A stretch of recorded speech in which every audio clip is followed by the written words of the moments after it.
Um, Welcome everybody to MAAGC 2024. I'm very happy to have you here. This is the second non-Philadelphia MAAGC. For the last 10 or 12 years, MAAGC has been run by a group based in the Philadelphia Cage Seminar, and Liz has been one of the co-organizers of it for all of that time, and we're incredibly happy to have her here opening this year's MAAGC, now no longer as an organizer, but as our opening speaker.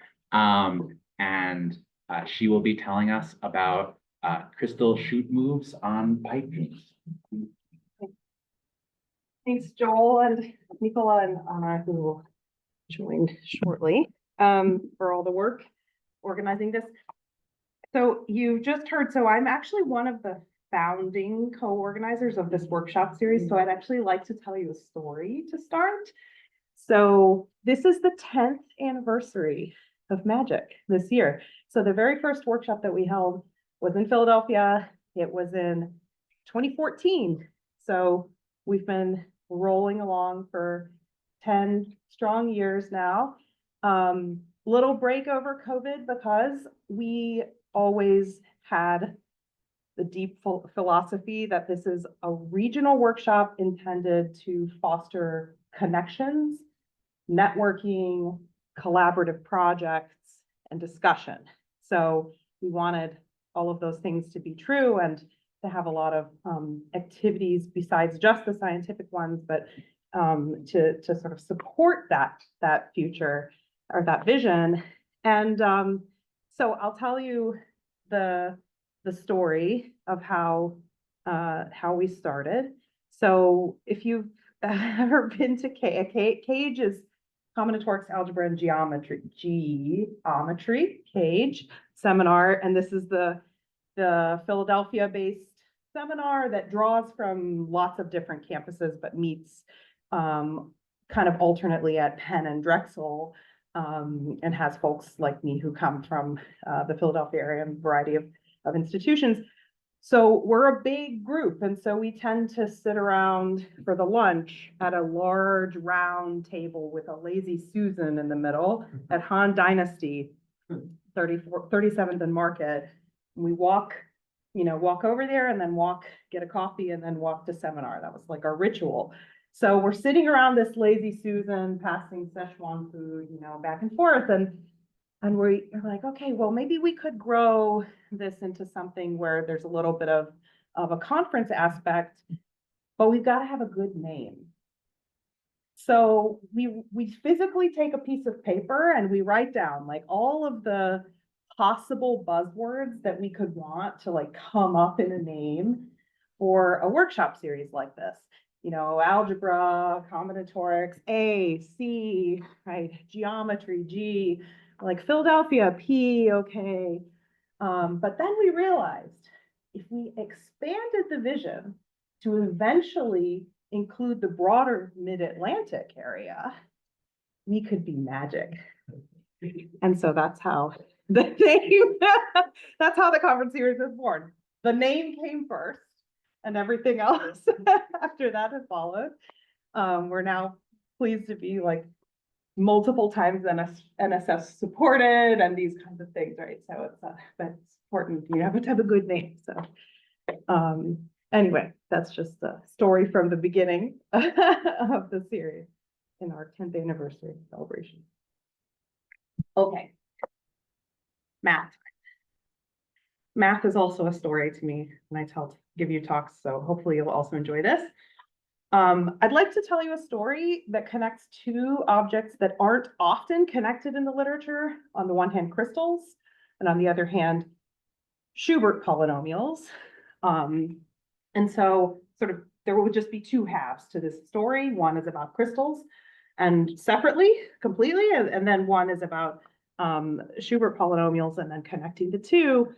So I won't attempt to give you a complete history of crystals, but they're broadly speaking combinatorial structures that encode the representation theory of Lie groups, and they come up across the spectrum. This is a completely non-exhaustive list.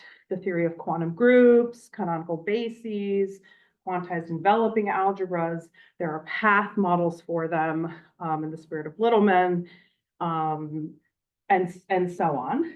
Okay, so this is just a slide to imply that there's a lot of different ways in which, in math, in which crystals are used and come up. And if you see the definition of a crystal, here it is. It looks very, it's a list of axioms. And if I have a pointer, oh, it works, yeah. I have a set.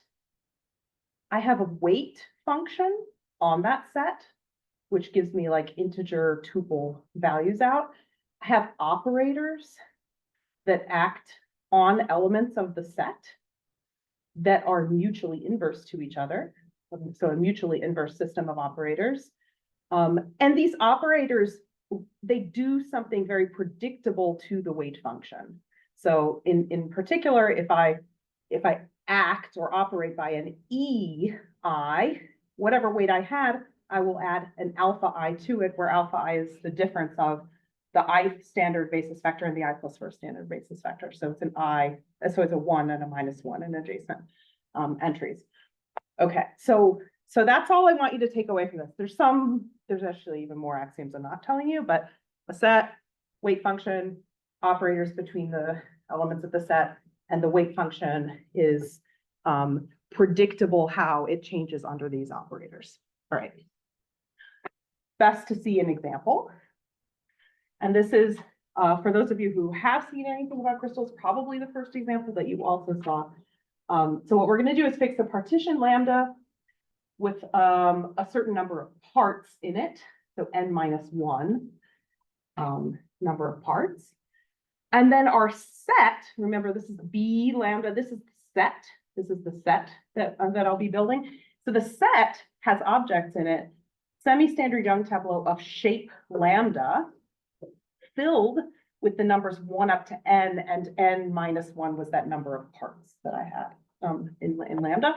So here's an example over here for lambda 3, 2, 1. I have 3 boxes, 2 boxes, 1 box in my corresponding Young diagram to this partition. And I am showing you an example of an SSYT filling with the numbers 1, 2, 3, and 4, which respect these inequalities. I'm allowed to weakly increase. I have to weakly increase across rows, but I have to strictly decrease down columns. All right. Very common combinatorial object across math. All right, let me tell you how to read a weight function off of such an SSYT. Just go and grab the number of i's that you have and record them in order. So in this example, I have 2 1s, that's this 2. I have 2 2s, and that's this 2. I have 1 3 and 1 4, and that's these 2 1s right there. So you have a weight function automatically anytime you write down about any SSYTs. Okay. The 2 2 1 1 is that we should think about it as being a vector in Z4. In Z4. Yep, vector in Z4. Yes. You should. Okay, now it's not really worth looking at this yet. Read the spirit first of these lowering operators. So I'll tell you how to take an SSYT and turn it into a word. That's just a concatenation of a bunch of the numbers that it contains. I will have a pairing process on that word, and then I will tell you how to operate on one I and switch it out to an I plus 1. All right. So if you do that on this example, I guess first of all I have to fix an I.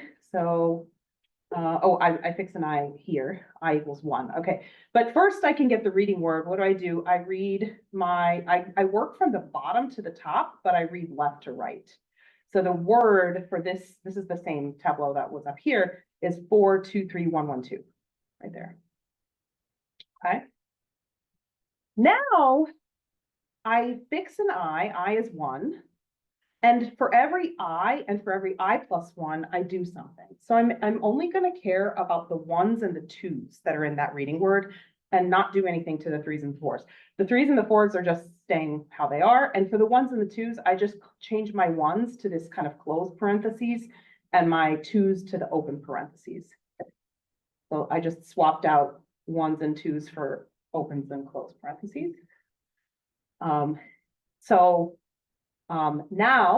I will pair these parentheses, and they pair kind of how you would expect. So here's like a parentheses bunch that's like together, and they're facing the right direction to become a pair. So those are paired, but then I have these like wrong directioned guys, and those are not paired. Okay, and you might have multiple pairs. And so for this rightmost unmatched closed parentheses, I will switch it to an open parentheses. I think I say that here. Oh, no, I don't say that here, but okay, say that here. So I just take this one unmatched, rightmost unmatched closed parentheses, and I change it to an open parentheses, and then I just record back my reading word. So one single I has changed to an I plus one. That's all that has happened in the end of all that crap, okay? So here's how it looks when you like write another, write it back into the tableau and the change. So, you know, proposition, but this is well defined, that operator actually gives you another SSYT back, and it follows the same rules of the column strict and the weekly increasing rules that it needs to. And then the claim is that the weight change is exactly this like little easy prediction, because all we did was we took an I and we changed it to an I plus one. So we're taking out an I, right? So we're taking out an I, so we're subtracting EI, and we're putting in a new I plus one, so we're adding I plus one in, and that's exactly this difference vector that we needed to have. All right. Is that okay? Yeah. It looks like there's a bunch of choices we make. We go from up, down to up, then left to right, and Yeah. change the rightmost one. Yeah. So does anything fundamental change if we switch these things up, or is it arbitrary choice? The answer is, I can tell you if I can work in the privacy of my own boudoir, exactly which changes are like irrelevant, but probably most of them are harmless, but not all. Like you don't want to make a really weird reading word out Okay. and expect this kind of thing to work, but probably if you and I Mhm. decide top to bottom, left to right, to Yeah. switch those things, probably it's all fine. Yeah. Okay. Sure. There might be even, I could just say if there might even be like a Lustig involution between yours and mine, crystal at the end or something like that, if we change. So there's sort of a couple of well-known involutions that you can perform on a crystal, which like give you another, a crystal isomorphism, but Yeah. kind of switch highest and lowest Uh-huh. and so forth. Yeah. Okay. So sometimes it's totally fine, for sure. Okay. Here is a complete example. So I'm getting now into a smaller shape so that I can draw you all the different SSYT that you can reach when you apply these lowering operators to a given SSYT. I'm circling at the top. So if I start with this 2-1 shape and fill it with ones across the first row and twos across the second row, and then I apply like F1, I get to here, but if I apply F2, I get to here, and F1 and F1 and so forth. So that's how to read this picture. You could also read this picture if you want to prefer to apply ease. You could go up instead. But here are the 8 different semi-standard Young tableau you would get by applying all possible lowering operators to this top guy I'm circling. Okay. This is then gives you the Schur polynomial. This is one way to get the Schur polynomials out. So the Schur polynomial associated to a partition lambda can be defined as the sum over all of the semi-standard Young tableau of that particular shape lambda, and you just take x to the weight. So I've now taken, here's a 2 1s and a 1 2. So I have 2 1s and 1 2. That's how I'm recording that weight vector as a monomial. Does that make sense? So x to the weight is like just taking my, what am I counting up and how many do I have goes in as the exponent. And so I guess I get 2 different copies of the x1, x2, x3 each once here in the middle, but otherwise I get like a distinct weight and all of the other guys. So there's a Schur polynomial for you. And the Schur polynomials are characters of irreducible representations of GLN. So if you've encountered them from a representation theoretic perspective, that's why. Yeah. Did you get the same Simsani and Tableau by different moves? By which? Like by 2 different paths? Could you get a same shape and filling? Same. Same filling. Yeah, same filling. Good. Okay. No.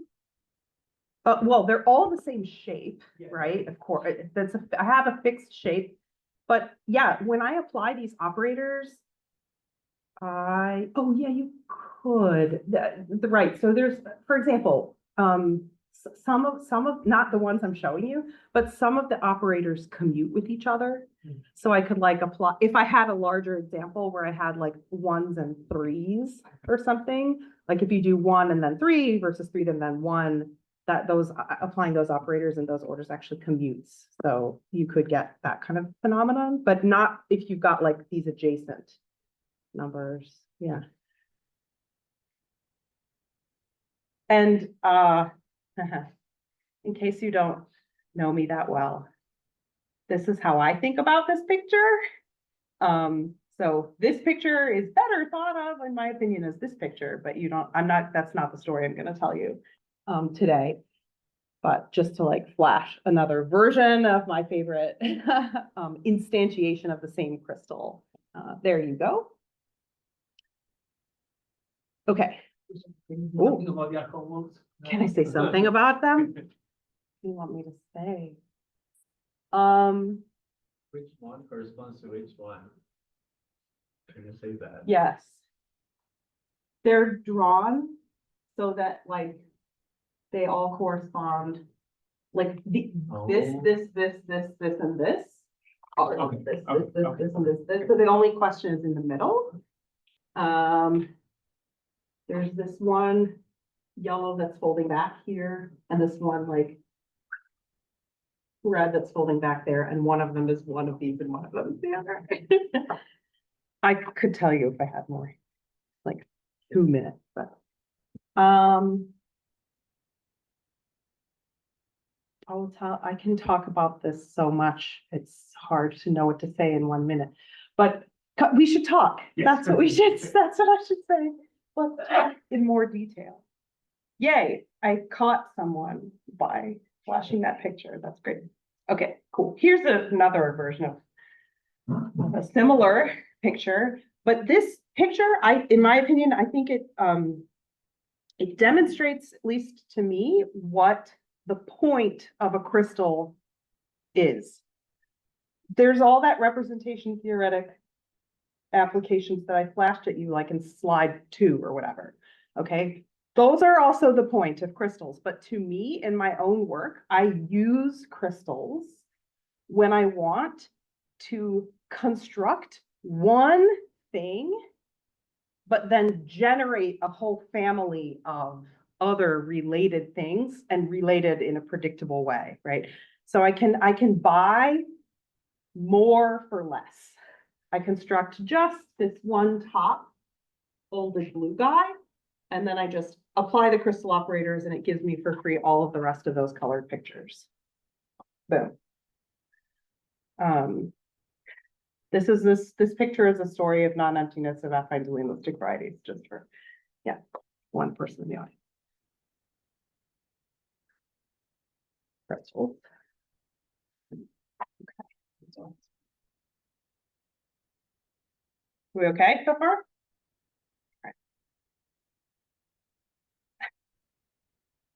I've watched a lot of talks by Igor Pak recently because I'm on sabbatical at the Institute for Advanced Study, and he would make you say something back to him right now. Like, are you okay? If you are, let me hear you say yes. Yeah, okay, we're gonna go on with the talk. It's like boot camp in his time. It's kind of fun. Okay, cool. Anyways, instead I have a little pause. All right, I'm gonna now truncate those crystals for you in a very specific way. And this is the theory of Demeser crystals.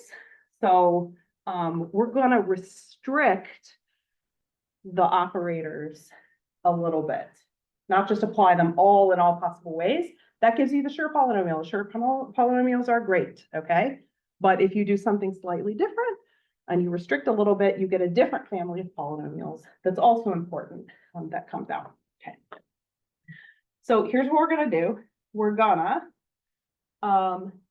take any subset of vertices in our crystal. Oh yeah, I've been doing this, but I usually draw the crystal as like actual graph, like a directed graph, but anyway. Okay, so we're gonna take a bunch of, some collection of vertices in our crystal and some subset of the set elements. And then what we're gonna do is we're gonna look at everywhere else in the set that we can get by applying some number of those lowering operators. Okay, so for example, if the green circled bit is my set X, where can I get by lowering either from here or from here? But only in like one way. So I could go like here or here. Right, and I could pick up an extra guy there or two extra guys if I allow myself to apply the lower operator F2 twice in this streak. So D2 is all the vertices in the crystal which are reachable from that given starting X, that collection X of initial vertices via perhaps powers of an F2, right? Okay.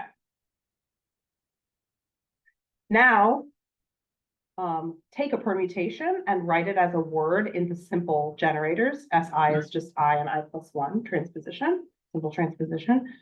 So write it as a reduced expression. So don't use extra letters that you don't need to write it in the shortest possible way. And then we're going to start at the top, that U lambda highest weight element, blah, blah. That's just a fancy way for saying the guy at the top. So the top, and then we're going to do that iteratively, that process of like streaking in one direction and then streaking in another direction. We're going to do it iteratively according to the word that we picked for the permutation pi. Okay. So here's an example.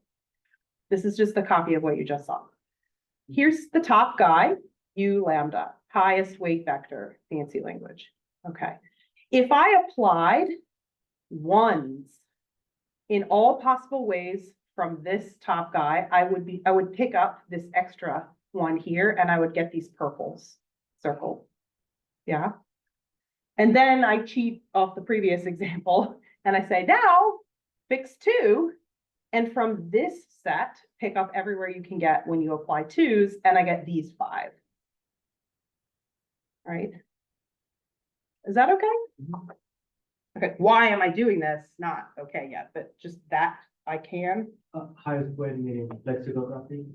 Well, it happens to be in this example, yes. In general, there's different. It's formally, the formal way to define it is the guy who who admits no EIs coming out of it. The guy who cannot be raised. Does it uniform? In this case, yes.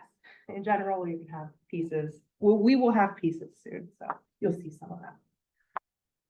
Okay, cool. So then I'll just call this is a Demeser crystal, but it's always going to be indexed. You've got to have your shape in mind, your shape for your tableau or whatever. So you've got to have your fixed lambda, but now you also have a permutation. Think of that permutation as a word, which is telling you like which directions are you allowed to sweep in kind of one after the other. Yeah, Joel. coincidence that if it was a longest permutation next to the back. Oh, I thought it was the next slide. It is not, but it will be on a slide. I'll like make eye gestures to you when that happens.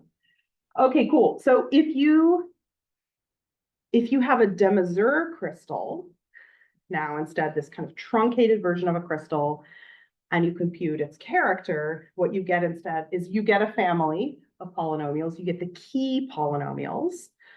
Key polynomials are typically indexed by a composition. So this is not a partition anymore. It can be like an out of order partition. So I can give a composition. So for example, this little example that I've been like picking on here with these five semi-standard Young tableau in it. If I picked up its monomials and recorded their weights as exponents, I get a polynomial that has like 5 different monomials in it. This is the key polynomial for the composition 102, and that composition 102 is obtained by taking the in order partition 210 and then applying the permutation pi to it. So pi S2 times S1 is applied to 210 and gives us that composition 102.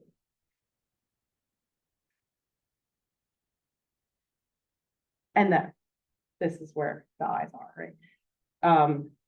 The character of the Demazur crystal BW0 lambda is none other than the Schur. So the Schurs are a special case of the keys, if you want to say it that way.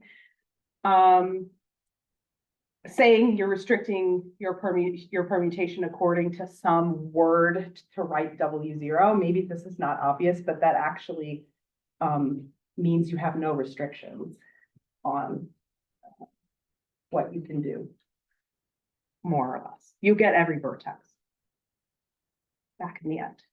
Okay. Are you okay? Oh, go back, yeah. Isn't it a specialization of shows you could do to get the Specialization. Oh God, I don't know. Do you know? Can you specialize a Schur to get a key? Like, I don't know. I feel like I would have to make something awkward. Yeah, I could think of just an awkward formal construction where I'm like, send stuff to 0 that's outside of the set of things that you can reach by this. But it would be just basically parroting this definition back. Not useful. I don't know of such. Yeah. They're really just, yeah, Schurs are a special case. Yeah. So here your partition has all its parts different. So I think Yeah. the permutation you Oh, yeah. but if I started with a partition with some Take the unique shortest length permutation that sort, yeah.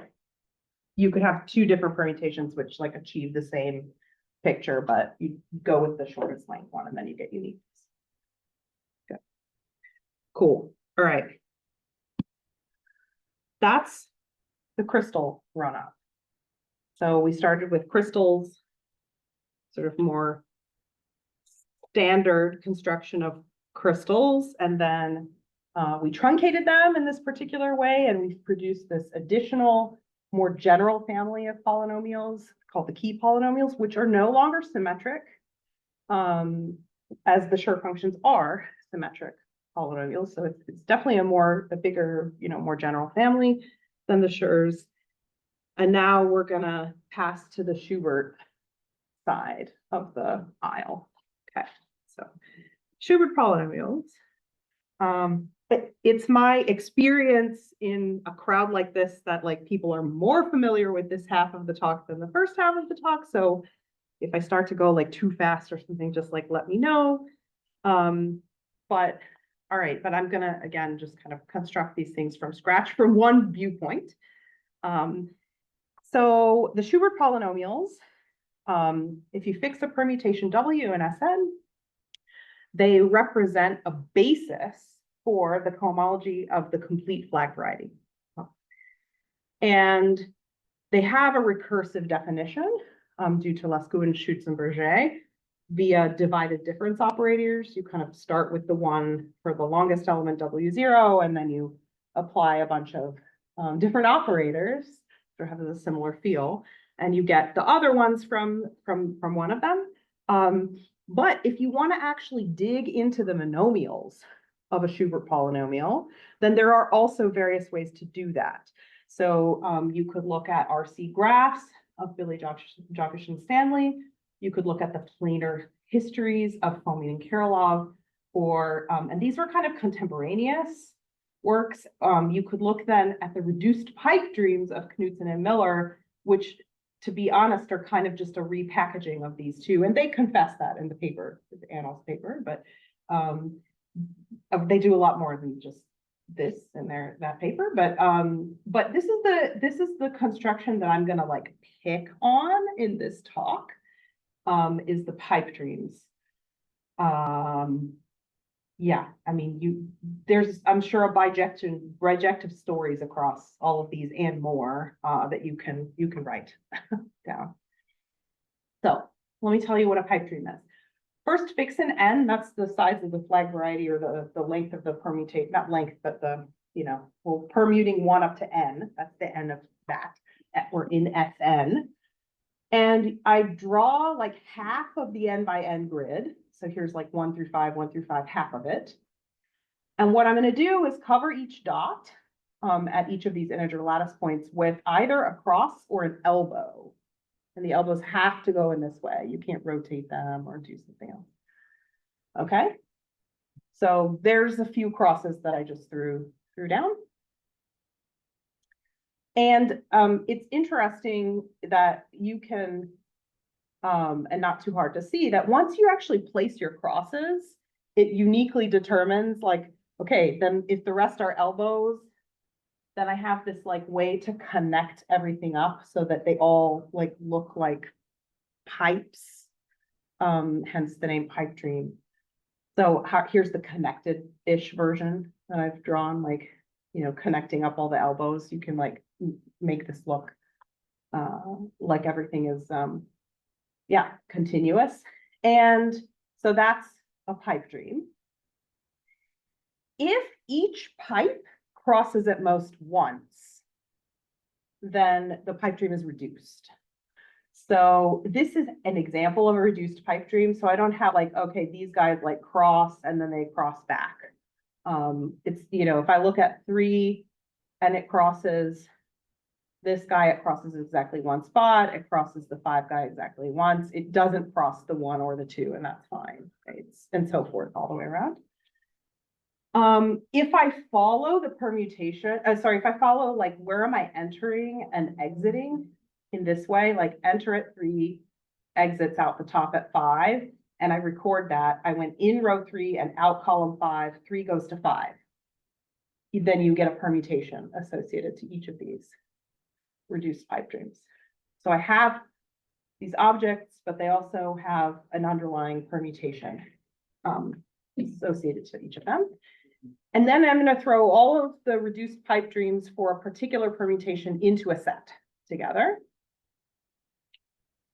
The length of a permutation is the number of inversions that you have, or the number of like out of order elements, the pairs of elements I and j there are in the window, that one line notation for your permutation.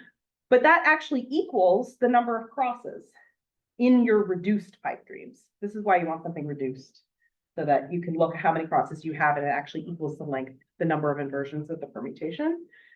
And so here's just in that example showing you that I have these 4 crosses, and then I wrote out the permutation, and I'm like telling you which 4 i's and j's are out of order here, so that you see proof by example of that little fact. The weight, I'm developing a weight function. You know what's going to happen. So the weight function for a reduced pipe dream is just recording the number of crosses in row I, 1 by 1. So for example, row 1 has 3 crosses, that's this 3. Row 2 has 1 cross, that's this 1, and then I have none, none, and none, that's these zeros. Okay, so I have a weight function on my set of pipe dreams as well. Liz, Yep, can you go back? go back. Is it a coincidence that those crosses look like that drawing? If I replace that drawing with crosses and I like transpose, I get exactly the pipe dream you have on the right. Wait, look, Like, there's a grid there, a four by Oh. four grid. If you change that to crosses and you reflect. oh man, I think that I think that actually that's not a coincidence, but I don't remember the details of it, but I would look in section 4-ish of Knudsen Miller to be certain about, what like the story of the exact inversions that you're reading off from each cross in its position. Yeah. Yeah. Okay, so here's the point so far of the pipe dream story for us is that the reduced pipe dreams for a fixed permutation give you all the monomials in a Schubert polynomial. So this is a non-recursive. It's just like you just generate these monomials. You look at all of this one particular combinatorial object, the reduced pipe dreams who have underlying permutation W, collect up all their weights, make those weights into monomials, and there you go. There's your Schubert. So you don't have to divide a difference operator or things like that. It's just an option. Okay, and there's many other options. There's many theorems like this with different objects besides pipe dreams, but this is the way we will use the pipe dreams, right? So just to pick on this example a little bit more, so its weight function, remember its weight was 3, 1, 0, 0, 0. So I'm getting the monomial x1 to the cubed, x2 to the first out as one monomial in that Schubert for the permutation. 1 goes to 2, 2 goes to 1, 3 goes to 5, 4 goes to 4, 5 goes to 3. Okay. There's 13 others, and we'll see them shortly. I'm not going to do all of the other examples to you right now, but I'll show them to you later. Okay. So that's Schubert polynomials in this story. All you need to know about them. So now I'm going to put a crystal structure on the monomials of Schubert polynomials. Okay, so to put the two halves together. All right, so what do I need to do? I need to start. We're going to imitate the same thing we did with semi-standard Young tableau. So I've got to first give you a pairing process.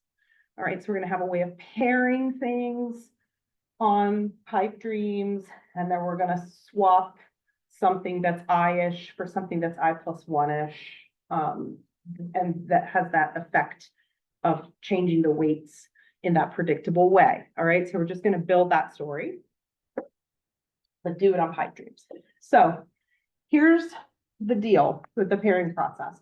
So you've got to fix a row. The row is your choice of I.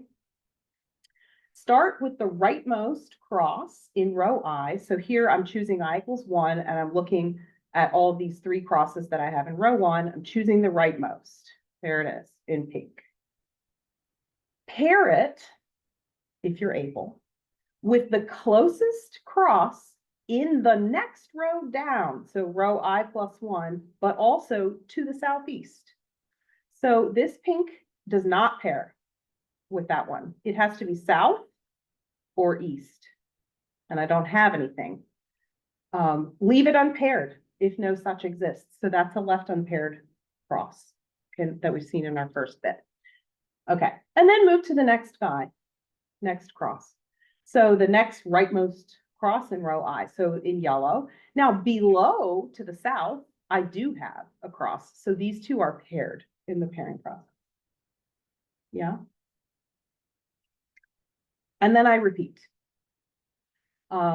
This one is unpaired because I ran out. You can't use him twice here. You can't use this cross twice. He only gets used once with this guy. So this is the outcome.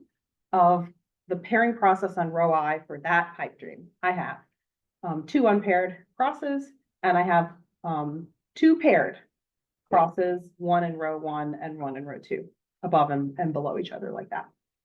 All right. Is the pairing process okay? Okay. All right, now we're going to start to operate. But first, I'm going to tell you the version of this story which does not respect any pairing process. And these are just the chute moves, not the crystal chute moves, the chute moves of Bergeron and Billy from their paper in like 93 on where they were developing the RC graphs, which are kind of like basically the same as reduced pipe dreams. And so, yeah, they were developing this story there. What they do is they say, okay, look for a configuration in adjacent rows where you've got almost all empties on the corner. You've got like one cross hanging out in the north, whatever that is, northeast here, but empty, empty, and empty. And then the rest is filled in crosses, like a rectangle of filled in crosses. And then a chute move, according to Bergeron and Billy, is going to jump that cross over the diagonal and move it to one row below, which if you think about the weight function and our goal of the weight function, we want to take out something in row I and put something in row I plus 1, okay? So those are just chute moves, and they're extremely useful, and I will tell you how they were used by Bergeron and Billy. So this is also this philosophy of like you get more for less. So with just one monomial and applying these chute moves, as I've defined them here, as Bergeron and Billy defined them, you can actually get all the monomials of all the other monomials of a Schubert out. So they're all the monomials of a Schubert polynomial are connected to each other by chute moves. So that's cool, right? That's definitely more for less, getting more for less, right? Okay, so this was like one of their motivations for defining chute moves. But if you force your chute moves to respect the pairing process, then you get an honest crystal structure. You don't just get kind of like a connected bunch of monomials. And I'll show you a picture of like to compare and contrast what I mean by that. Okay, but first, how do you respect the pairing process? So you run the pairing process on a particular row I. So we've done a row 1 pairing on this pipe dream already. If all the crosses in row I are paired, then we set the lowering operator, we set its value to 0. So it just kills that pipe dream off. All right. That's actually not what happens here because we do have some paired and some unpaired in row 1 in this example. Otherwise, we should take the leftmost unpaired cross in row I, row 1 here, and do a chute move. So here's the leftmost unpaired. There it is. And I'm like trying to do a chute move, but I have no room. I can't go anywhere with that cross because it's already in the leftist column that exists. So if no chute move is possible, that's another way that I define the operator value to be 0. Okay, so there's actually kind of 2 different ways you could get 0 values on out of the lowering operators. So here's a different pipe dream where I can do something where I can lower. And I've done a pairing process for you already. These greens are probably really hard to see. There's 2 paired here and here, and there's 1 unpaired there. So here's a row 2 pairing process. And I can do a chute move. Bing. And so I do it. And that's the image. Okay. Just one fact. Yeah. Rectangle could have width 0. It could have width 0. The rectangle could have width 0. But I have to like be able to go somewhere. So if my right The big rectangle. yeah. So if my upper guy is sitting already in column 1, I can't go anywhere. Okay, cool. We just defined the operators, but we haven't defined the weights yet, right? The weights? Yeah. Oh, we have. Oh, we have. Yep. Go in, row by row and count how many crosses you have. Oh, yeah. Yep, yeah, so this will be 1, 2, 1, 0, 0, for example. Okay, so we have a complete. Yeah, system. yeah, Okay. well, Okay. that's the theorem, right? Yeah, that's the suspicion. Yeah, This is how the weights move, this is what you wanted to check, right? Is that the weights move in the same exact way we took a cross out of row I and put one in row I plus 1. So that the weight moves how it should. To expect to get a crystal. And then, oh, I just wanted to show you an example of like there, if I'm gonna claim to you I have a crystal structure and I like never told you the story of the E's, it feels a little bit bad. But they are inverse operators ultimately. And so it's probably not a surprise to you to see a picture like this, where you have this unpaired thing in row 3 and it jumps over back to the corner in the upper left, right? I mean, so the E's are the inverse families. And it's even simpler to check when you can definitely do when you can definitely do E's. So you just have to have an unpaired cross in row I plus 1 after running the pairing process, and then you can actually raise with an E operator. Okay, but whatever, there's this other family of operators. I don't really want to get into all that detail. And then the punchline that hopefully, if I've told this story convincingly, should not be a huge surprise, is that we have an actual de Mazur crystal structure now on the set of reduced pipe dreams for any fixed permutation W in SM. This is joint work with Sarah Gold and Yushuang Song. They were senior thesis students of mine at Haverford and now have like moved on to different careers, various, but in fact, what can happen is that what you can get is a decomposition of the set of reduced pipe dreams into potentially multiple different de Mazur crystals. And so let's see, how am I indexing these de Mazurs? I'm actually looking for the highest weight vectors. So these are actually the pipe dreams that admit no E's coming out of them. They're as like high, they're as raised as possible. If I'm drawing them graphically, they're up at the top. So I've got a highest weight pipe dream indexing each of these pieces. And its weight, this is a small proposition. If you have a highest weight pipe dream, then its weight will actually be a partition, not a composition. It'll actually be a partition. That's not a characterization though, unfortunately, whatever, life. And then you have some permutation, which is uniquely determined by the pipe dream. Although I never in this talk have time to tell you the algorithm for taking your highest weight pipe dream and like producing that permutation, but it's uniquely determined by the pipe dream that you're staring at the top. Okay. I hope, oh yeah.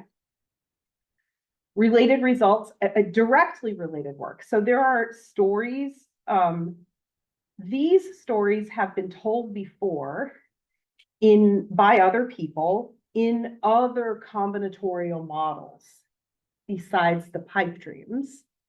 One is in terms of reduced factorizations with cutoff, and this is a story of Sammy Asaf and Anna Schilling. And it's actually Asaf and Schilling's work that we crystal isomorph to. So that's just how our proof goes. And Christian Lennart has done some work on bywords and developing coplactic operators on those bywords, which if you kind of translate through several bijections is also the same kind of story and admits the same crystal structure, although didn't really discuss the crystal structure in super explicit detail. But it's there and it's the same. Okay, so there's definitely been some folks who've done related work. Okay. This is the permutation I've been picking on the whole time. Since I started Schubert stuff anyways. So this is something in S5. Here are the 14, I think, different reduced pipe dreams for that permutation. And if I drew an arrow, a little bit hard to tell, but also, oh, there's a typo, darn. They're also colored. So, well, if you can see, blue is F1 and red is F2. This is an F2. That's a typo, I apologize. This is an F2. This is an F2, F2, F2. And then green is F3. Here's a little commuting.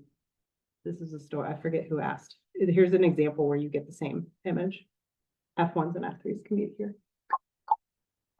And they get the same guy. Okay. So there's the Schubert polynomial. I just read the weight vectors off of each. But this is how I would like for you to think about that Schubert polynomial as the sum of these three different key polynomials, the sum of these three different de crystals indexed by this top guy, that top guy, and that top guy. You might not be able to see, but there's no arrows coming into here or into here. So they are also highest weight, even though they got pictured lower. Okay. If you read off the permutations, I mean, the Fs that you have available to apply, in this example, you can actually just recover directly the truncating permutations because I'm like only applying 2s here. So that my truncating permutation must be just S2. You can only do subwords of 2, S2. And then here I can do a 2, then a 3. So that ends up getting put together in this order, 2, then a 3. And here it's, first I can do like 1s and 3s. And then after that, I can do 2s. So that's 3, 1, 2, read in that order. And you can then find which three key polynomials each of these pieces correspond to using that recipe. Look, writing down the compositions instead. Just apply the truncating permutation to the highest weight vector, and that gives you your composition. So you can get decomposed Schubert's as the sum of keys.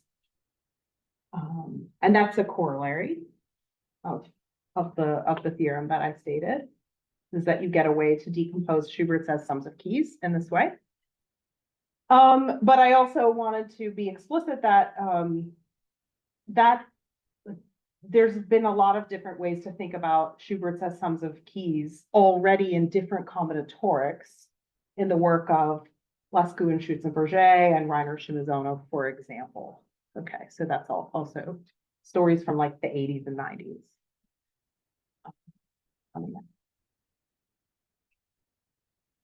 So this, I think it's the last picture.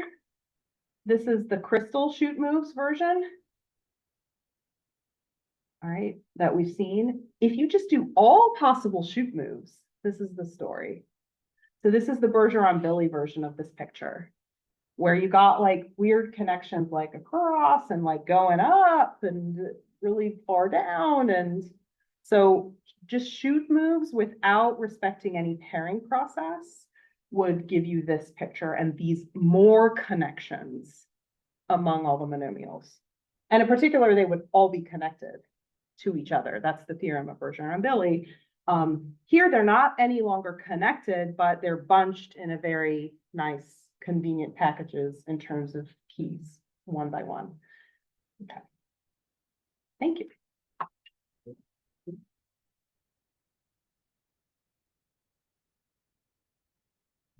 Luis for the lecture. Please, any questions or comments if you do ask? So thank you for the talk. Yeah. Given the permutation Are you able to like say anything about, like the number of connected components? Should they? That's a great question. My answer off the top of my head is that I don't know, but I would encourage you to think about it because I don't think. Well, I don't know. Look also in these other combinatorial models papers as well, right? Be careful to look in Lascun, Schutz and Berger, and also Reiner Shimizono and related works, but in these terms, and also in terms of like reduced factorizations with cutoff, the work of Aesop, Schilling and stuff, I don't know of these kinds of descriptions. Yeah, that would be interesting.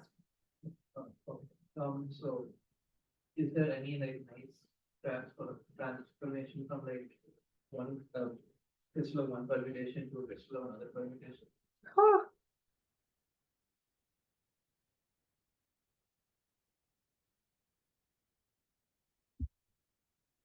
I don't know.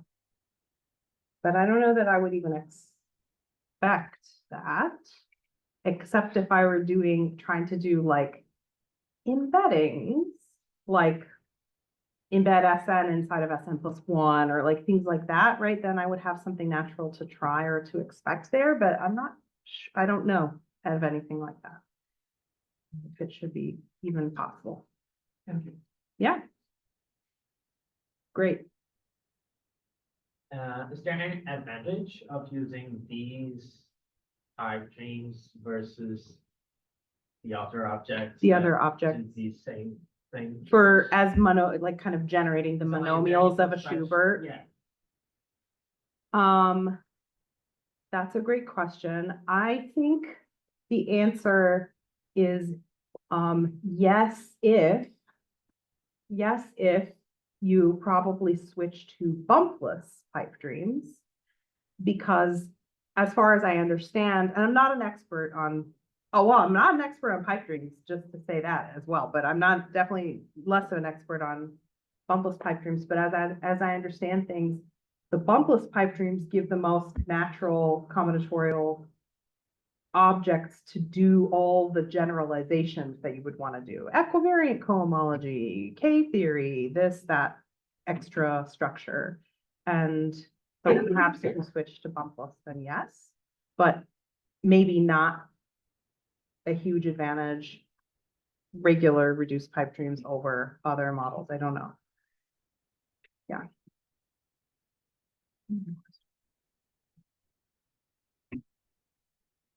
Was wondering, what are the challenges to generalize this to other types?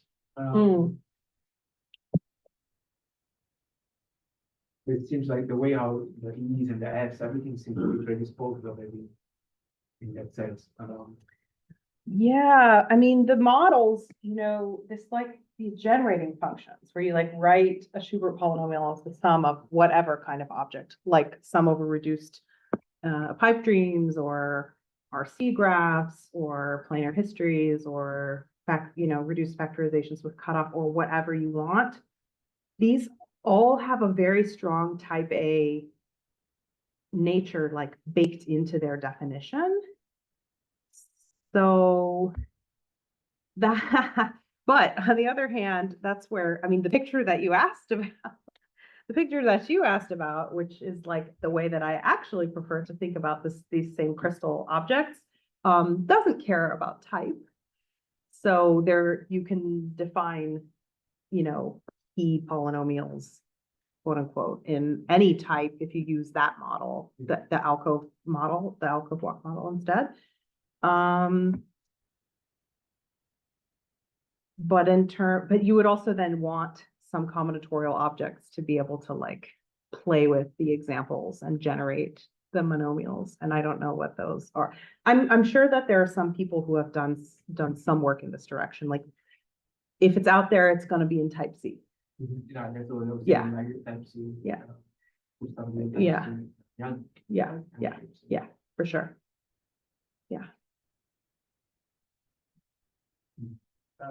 So when you look at the poster and you look at the partition form that I keep on that poster, can you go through that poster using like box shifting, Box shifting. like, like loading and raising on partition?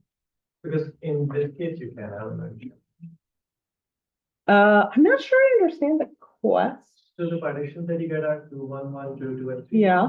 And you can get from 2, 1, 1 to 2, 2, and 3, 1 by. Oh. You should think about these questions. I'm really serious. I'm not thinking about them, but I actually think that question is really interesting.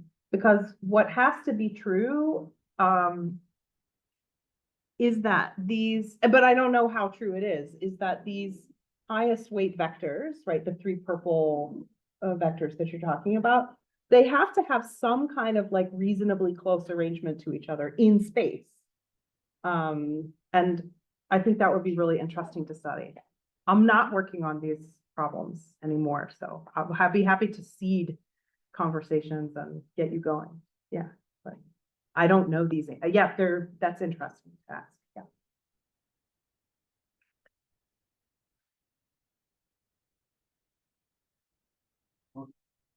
If anybody from connecting from Zoom has a question, please feel free to Oh. unmute yourself, ask a question. Yeah.